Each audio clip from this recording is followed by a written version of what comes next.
Bonjour tout le monde, bienvenue à ce nouvel épisode de TLW 2016, édition WWF 1988. On est prêt pour les Survivor Series. On va d'abord regarder qu'est-ce qu'on a fait lors de notre dernier épisode. On a commencé ça. Primetime Wrestling qui a fait un A. Randy Savage a défendu son titre de champion de la WWF contre Tommy Rogers. Billy Jackins et Roddy Piper ont battu le Shadowhound. Ted DiBiase a battu Jim Neidhart.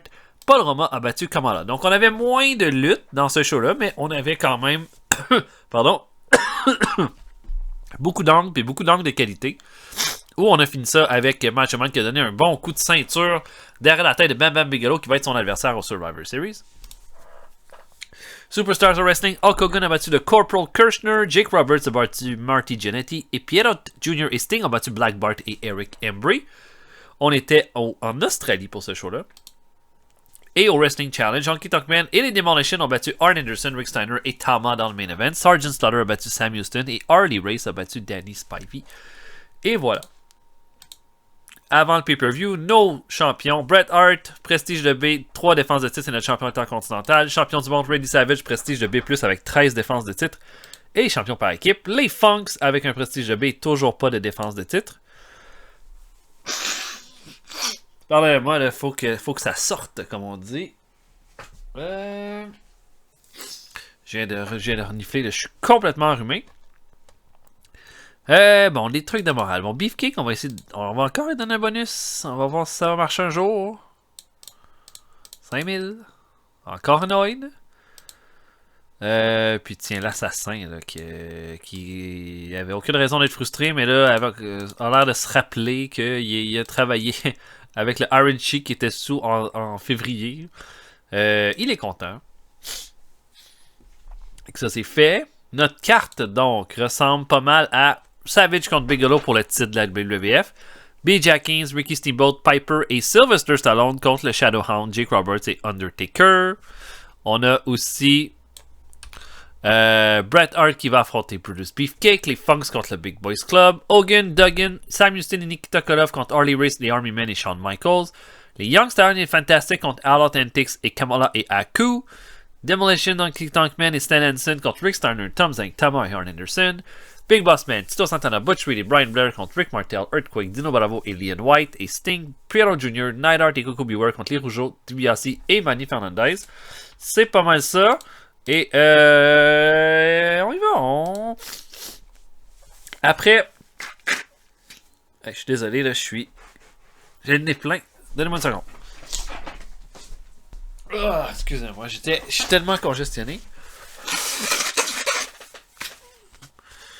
Ah, je pense que ça devrait être mieux là. Ok.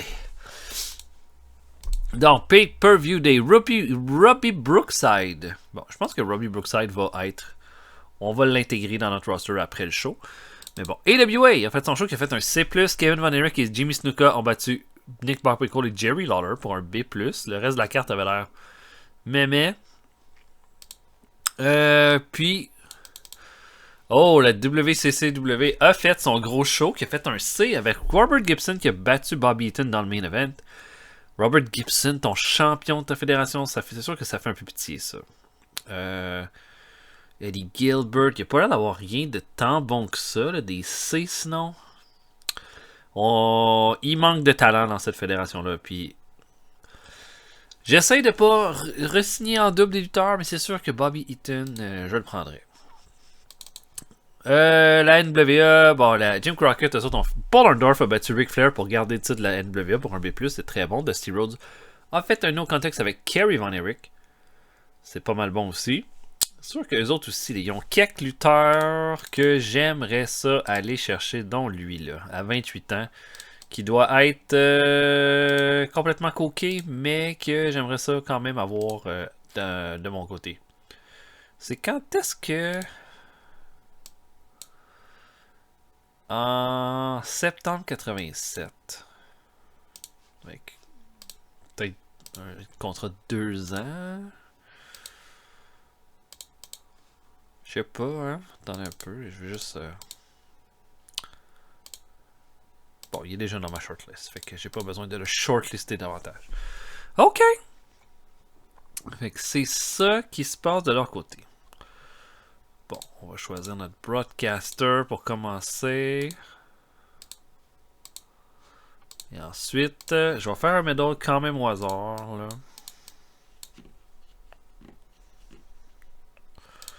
Tom McGee. De McGee. Eric Martel. Yes! Tom McGee.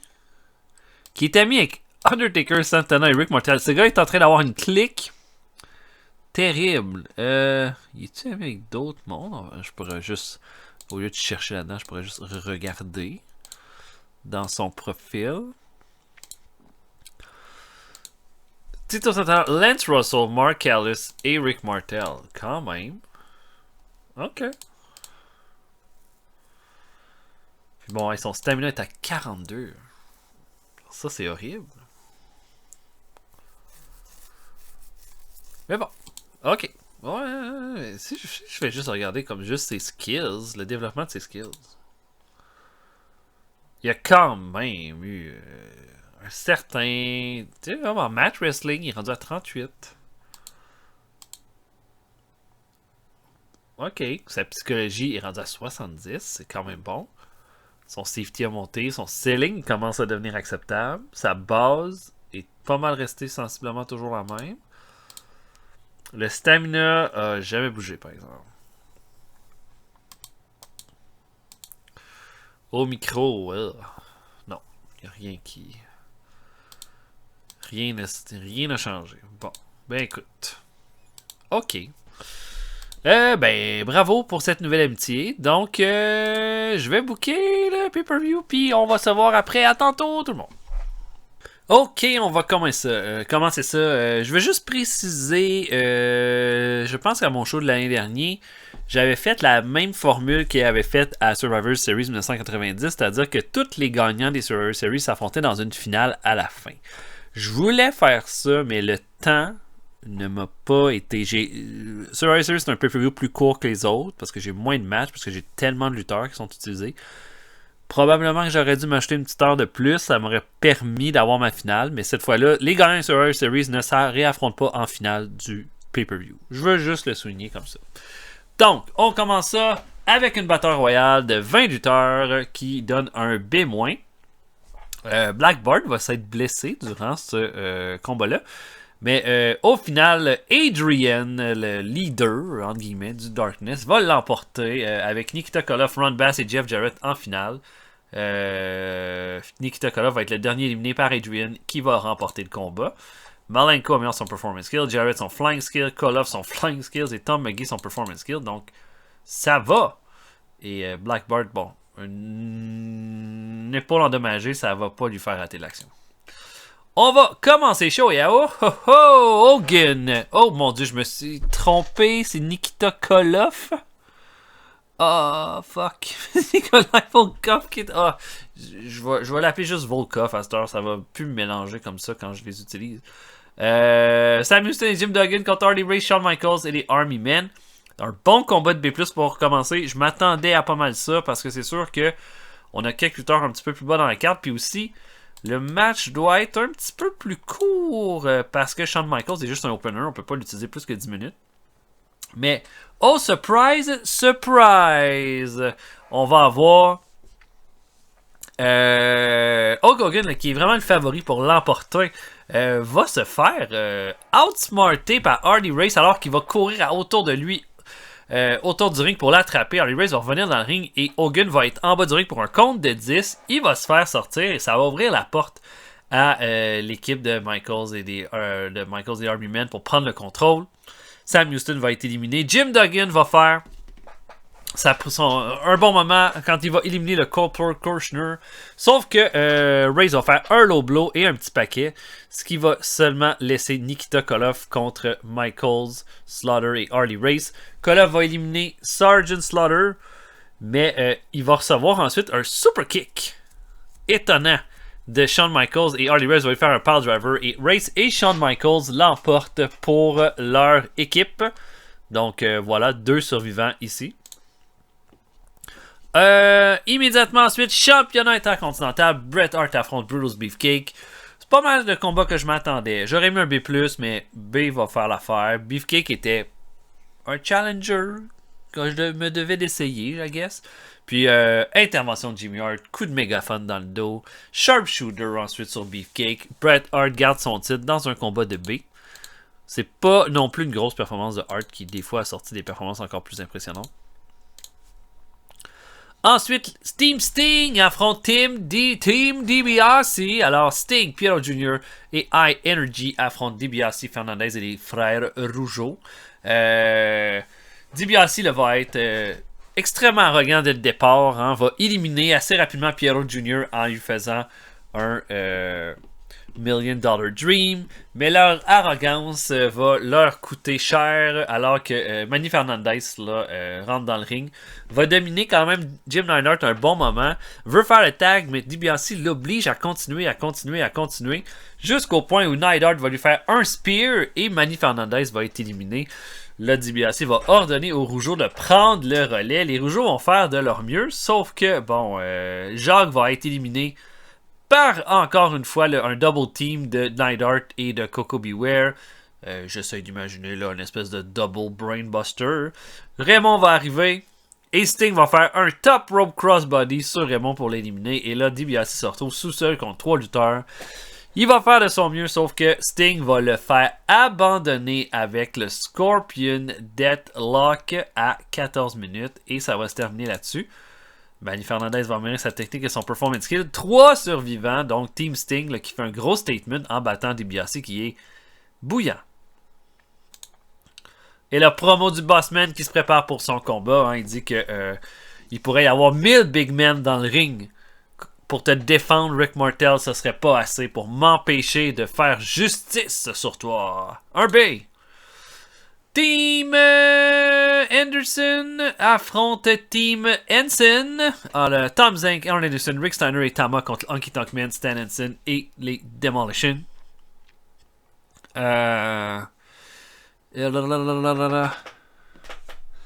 Et Henson va être le seul survivant de son équipe dans ce combat-là. Le premier éliminé va être Tom Zank avec un Demolition Decapitation des Demolitions. Et ensuite de ça, Tama va être éliminé par le Honky Tonk Man avec un Shake, Rattle and Roll. Mais Rick Steiner va faire une grosse performance de son côté. Il va éliminer Smash avec un Diving Bulldog. Ensuite de ça, ça va être le Honky Tonk Man qui va être éliminé par Steiner aussi avec un roll-up. Anderson va éliminer Axe avec un Spinebuster. Sauf que là, Henson va rentrer dans le combat, va éliminer Rick Steiner alors qu'ils vont se donner des gifs et des baffes. Une Lariat va terminer ça. Anderson va être en finale contre Henson. Ça va donner toute une performance de chaque côté, mais une Lariato de nulle part va venir éliminer Arn Anderson et Stan Henson va être le gagnant pour son équipe. Ensuite, c'est Team Bossman contre Team Martel. Un bon match de B encore. Rien d'impressionnant, rien d'incroyable, mais bon, un B. Puis, dans ce combat-là, eh bien, le Big Boss Man va être éliminé du combat alors qu'il va se battre en bas du ring avec Rick Martel alors que ce sont les deux hommes légaux.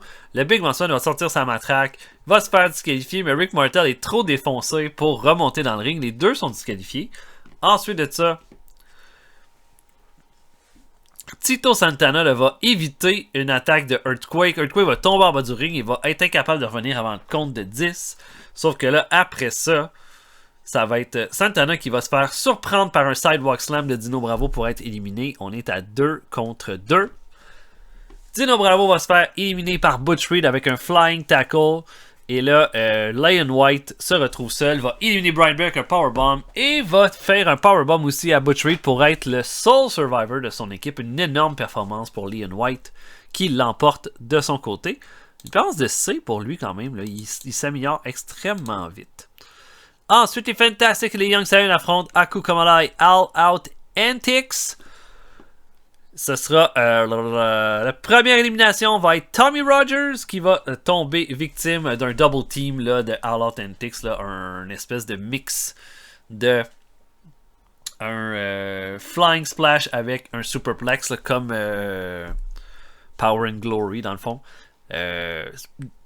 Rogers est le premier éliminé. Ensuite de ça, Aku va se faire surprendre par un double team, un double missile dropkick des Young Stallions et un gros upset. Aku, qui était un des favoris pour rester dans le combat, va se faire éliminer par les Young Stallions. Ensuite de ça, ça va être le tour de Jim Powers de se faire éliminer par Kamala avec un Flying Splash. Mais Kamala va se faire surprendre par un roll-up de Bobby Fulton ensuite. Ça laisse Fulton et Roma contre All Authentics. All Authentics vont éliminer Roma avec encore une fois un beau double team, une intervention de Jim Cornette. Et Bobby Fulton va être tout seul et ne va pas endurer l'attaque de All Authentics qui vont l'emporter et être les deux survivors pour leur combat. Kamala va améliorer sa technique. Fulton et Powers, leur performance skills. Et Matt Bourne s'est donné des bleus sur les fesses dans ce combat-là. Une promo de Piper là, avant son combat, le gros combat des Survivor Series, en disant que il représente son équipe et il sait qu'il y a des éléments qui sont extrêmement dangereux de son côté. Puis il se donne comme mission, c'est l'Undertaker qu'il va falloir qu'il arrête ce soir parce que il n'y a pas le choix. Puis que c'est l'homme le plus dangereux de la WWF en ce moment. Puis il va tout faire pour l'éliminer. A plus pour ça. On se prépare pour le championnat par équipe et Mean Gene Okerlund invite d'abord une équipe légendaire de la WWF, les Blackjacks, de venir sur le ring pour qu'on leur fasse un hommage. Et puis, ils vont donner les ceintures aux gagnants du combat de ce soir. C'est eux qui vont leur présenter. Et là, on leur fait un bel accueil. C'est pas un gros segment, mais vous allez voir.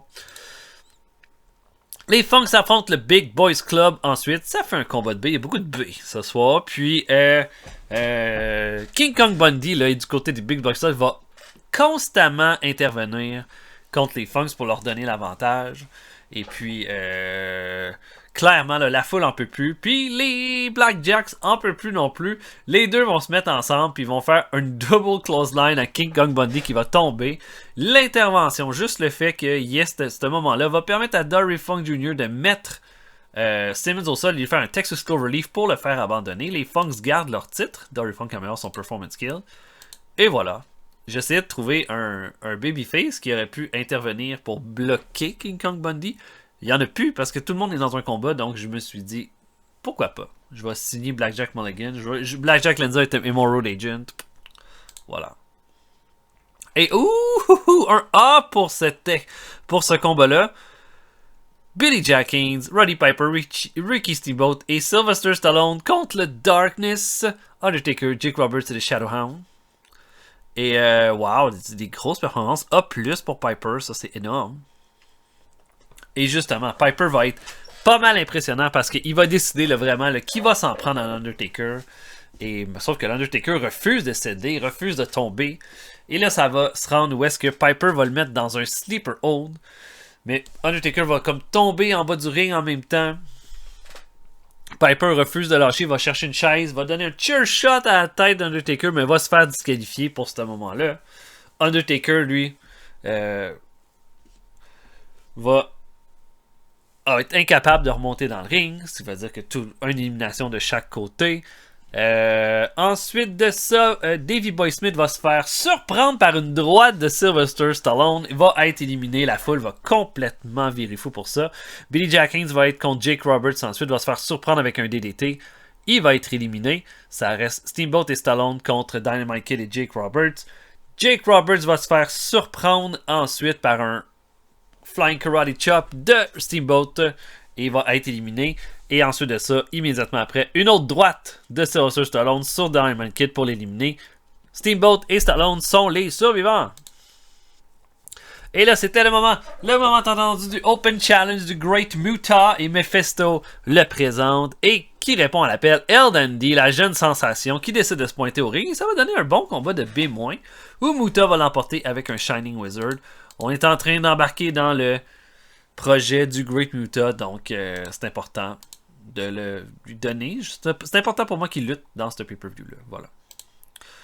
Et on finit ça avec un Randy Savage contre le Bam Bam Bigelow. Un combat de 20 minutes où est-ce qu'ils vont s'affronter. Les belles performances, mais clean encore une fois, sans tricherie. Savage va l'emporter sur Bigelow avec un Flying Elbow Drop pour une 14e défense de titre. Bigelow améliore son performance skill.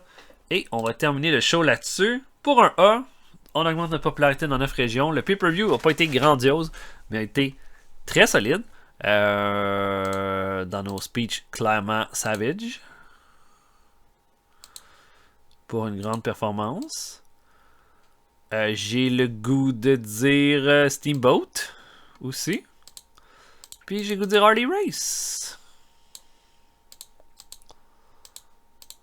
Savage est très content. Il est content. Harley Race est content. C'est plus au Gun qui reçoit ces hommages-là. Mais... Et là, on va déjà être au mois de décembre pour se préparer pour le Christmas Combat.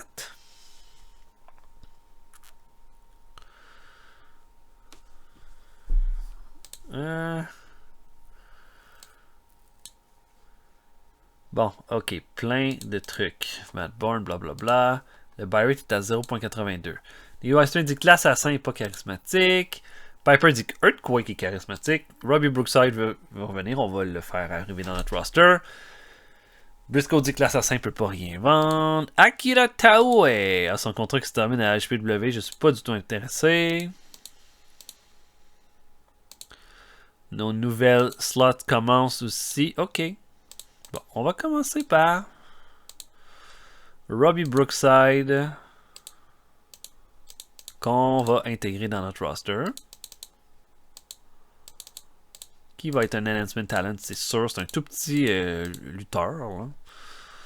On va auto-pusher tout le monde qui ont besoin d'être auto-pushés. Qu'est-ce qui change? Il ne doit pas avoir 1000 choses qui ont changé. Nos top names sont toujours là. Je vois Kirshner, Rogers, ça je pense pas que ça l'avait changé tant que ça. Anderson. Non, je pense que rien qui a changé de ce côté-là.